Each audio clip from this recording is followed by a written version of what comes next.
Thank you, darling. Yeah, some say revenge is a dish best served cold. So whatever happened to that Bob guy you were after? Personally, I'd like to hear some of your other adventures. Like, I don't know, did you ever go toe-to-toe with a red man?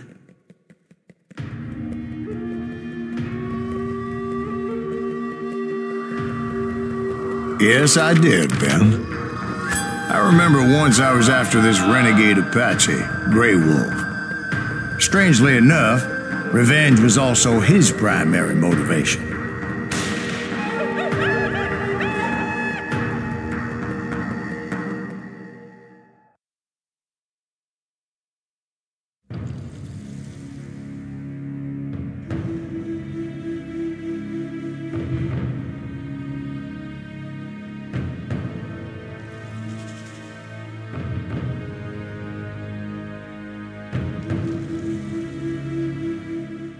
A bounty was put on Grey Wolf's head, and that's how I came to hunt him in the mountains. Mountains so high they tickled the nether regions of heaven.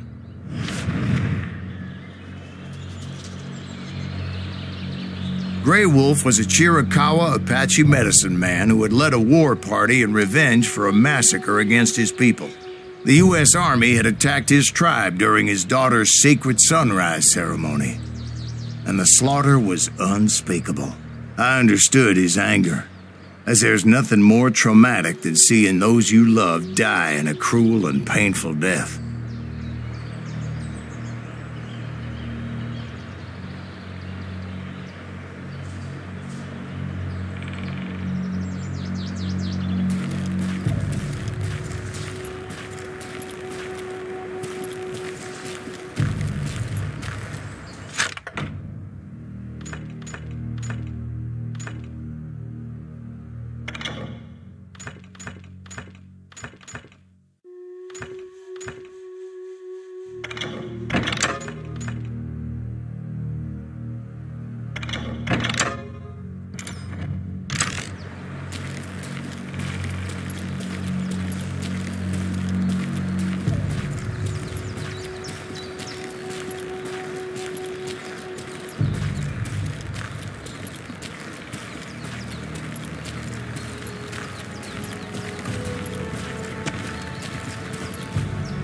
Right from the beginning, I couldn't shake the feeling that Grey Wolf was watching my every move. He led a band of young Apache warriors who wanted retribution and were more than willing to die for him.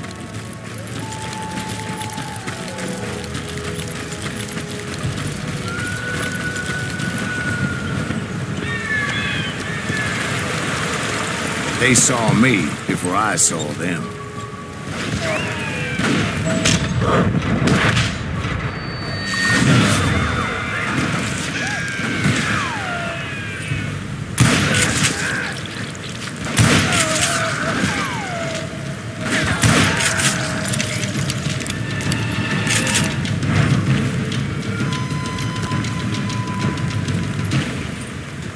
And it crossed my mind that maybe this wasn't such a good idea.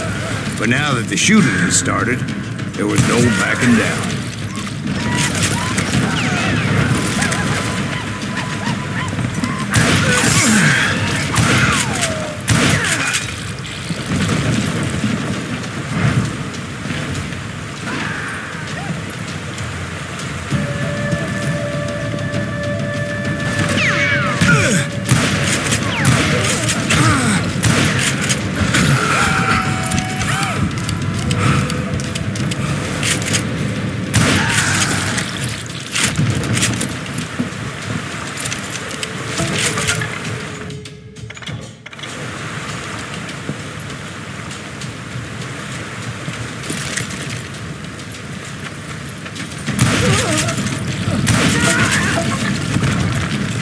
It was rugged country, the winter home of the Chiricahuas, and that's why they had retreated there.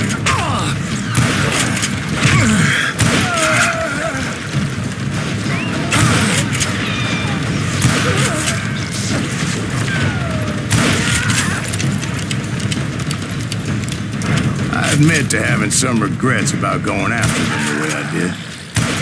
But then again, I got a lot of those.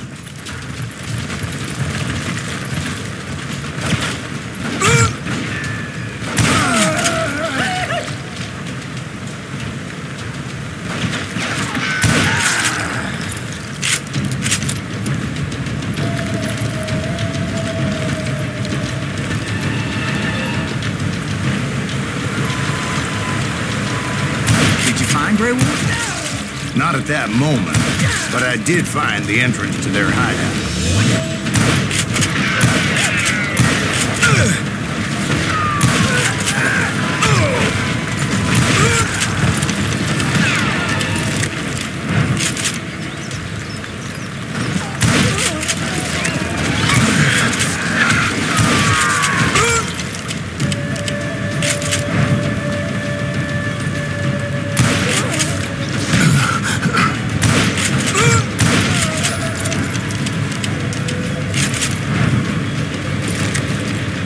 Deep crevice that led to a deeper cave.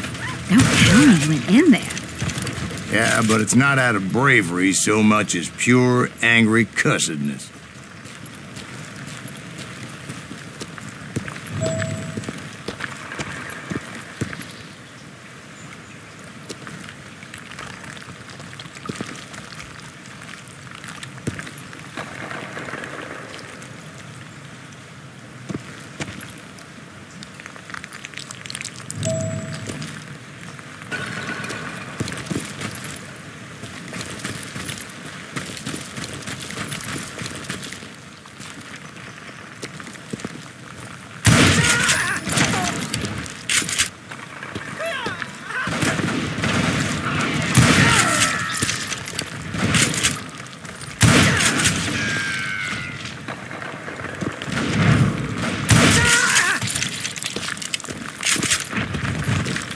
See, back then, I had a stubborn streak a mile wide, and I wasn't about to back down. So it was like pitch black in there? Actually, it was pretty well lit, as they had torches on the walls.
Was his cave? Big as hell, Ben.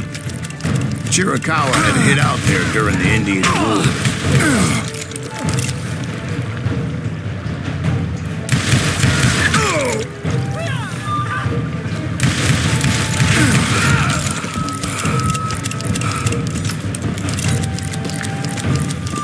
They thought it was haunted with the ghosts of those murdered by the horse soldiers. The cave was haunted with dead Indian ghosts?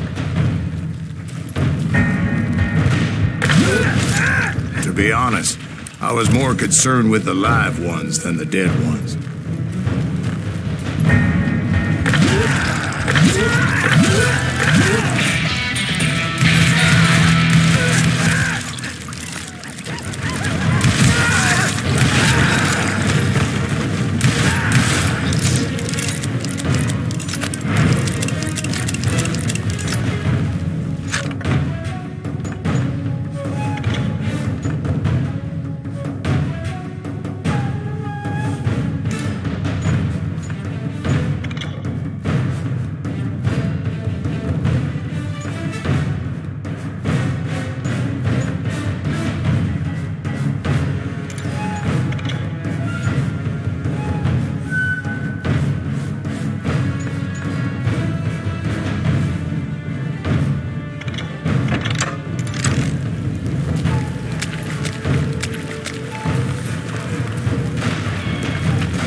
know so much about Indians? A few years back, I was married to 2 Mescalero women. At the same time? Yeah, they were sisters. Polygyny is traditional among the Mescalero. So what happened? Oh, I had to get out of there. Those girls never shut up. Both of them nagging at me all the time. Drove me half crazy. Haven't seen them since. No, I mean, what happened with Grey Wolf? Oh, well, I pursued him into the Cave of Death.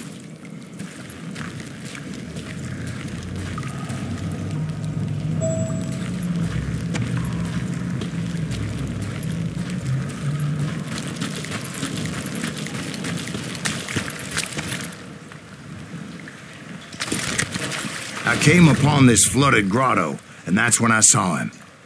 He came to me unarmed and unafraid. His voice echoed in the shadows, and I sensed he meant me no harm. You carry great darkness in your heart, and if you do not release it, it will claim your soul. The sound of his voice put some kind of ancient Indian spell on me. As his story unfolded in my mind, you will come to this place again and kill many more men, and the darkness will grow until it consumes everything that you are. The soul will have no rainbow, the eye had no tears.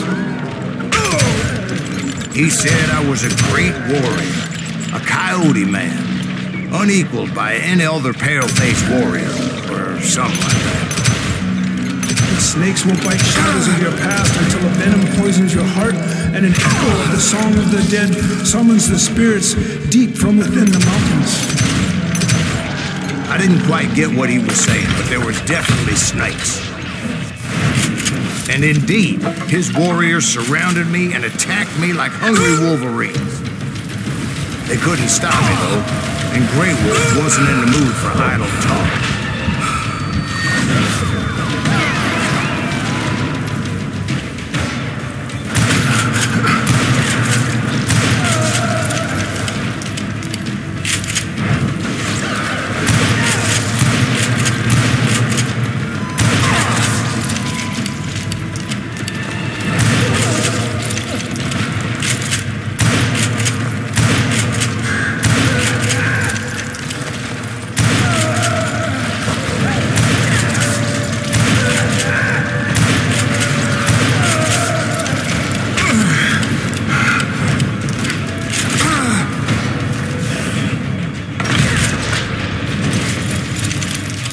I swear I couldn't see any way out of this trap. But suddenly, one just appeared. Kind of like a miracle.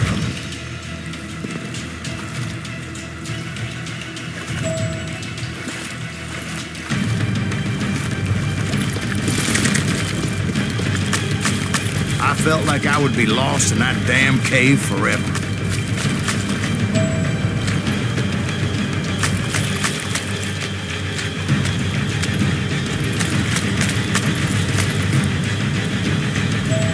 Finally, I found myself back outside, perched on the edge of a precipice, overlooking a thundering whitewater river.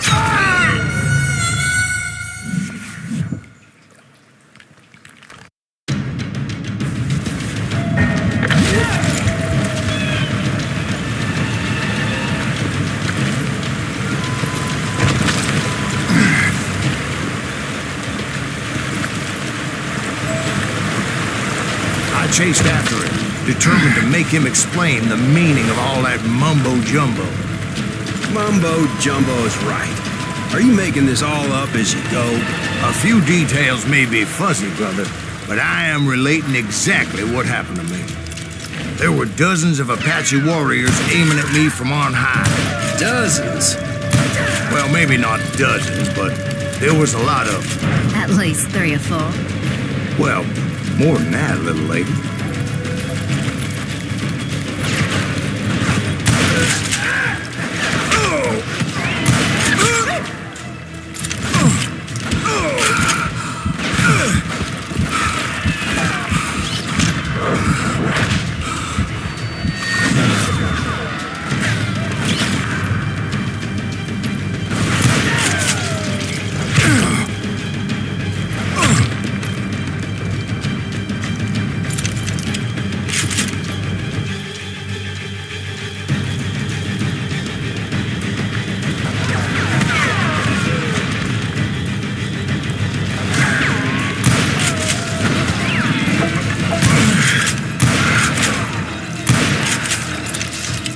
had a steep climb up creek ahead of me and scrambled up those rocks like a mountain goat. I was determined to locate Grey Wolf and find out exactly what the hell he was trying to tell me. And wouldn't you know it, that crafty son of a bitch led me right into a trap. What kind of trap? Well, son, there had to be at least 100 Apaches surrounding me. 100? God be my witness. Oh, come on. Who are you kidding?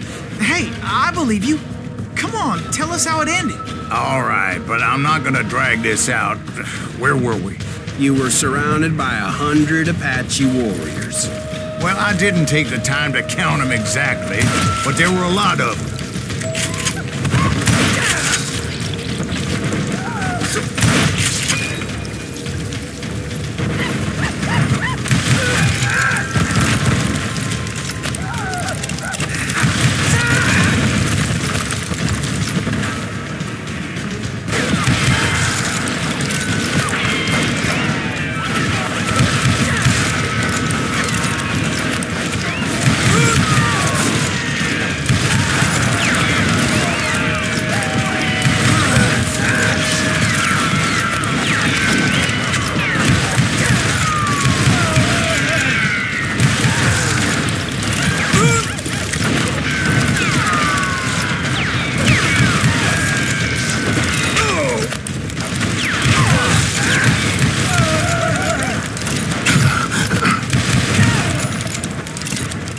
And in the end, a path appeared before me that I had not seen before. I followed it as I desperately needed to find out what Grey Wolf was trying to tell me. But it was like that son of a bitch disappeared into thin air.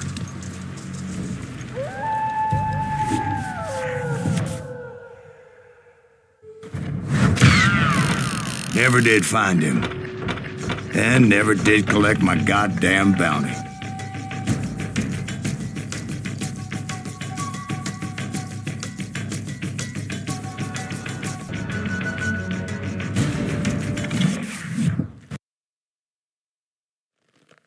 Thank you, darling.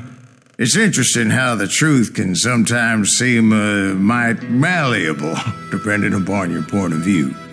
Like how those dime novels make you out to be something you're not? Jack, don't be starting trouble.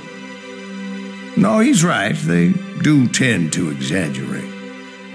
Did they exaggerate your part in taking down the Daltons? Well, I was there in the flesh, boy, so I saw what happened firsthand.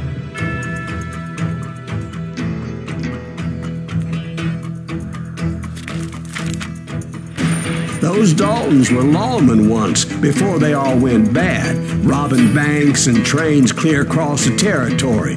Until Coffeeville, of course. I was one of the citizens who took up arms that day. Fighting on the side of right? I did my best, sir. We all did.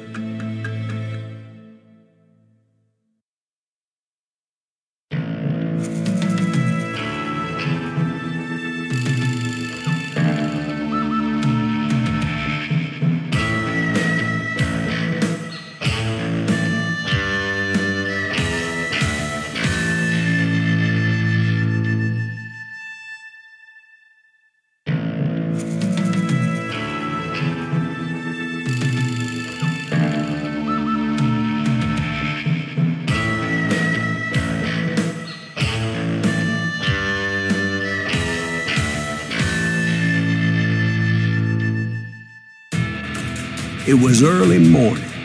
One of my friends was a local gunsmith, and he handed out firearms to anybody who'd take one. You see, the Daltons got it in their heads to rob 2 banks at the same time.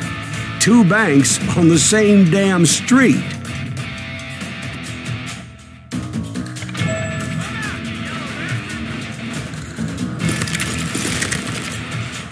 He can't stand against the government.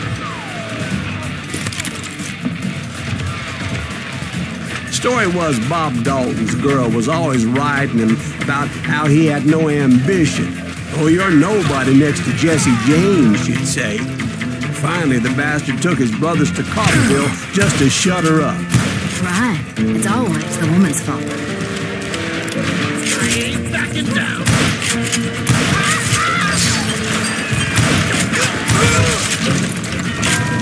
Well, the locals recognized the Daltons right off.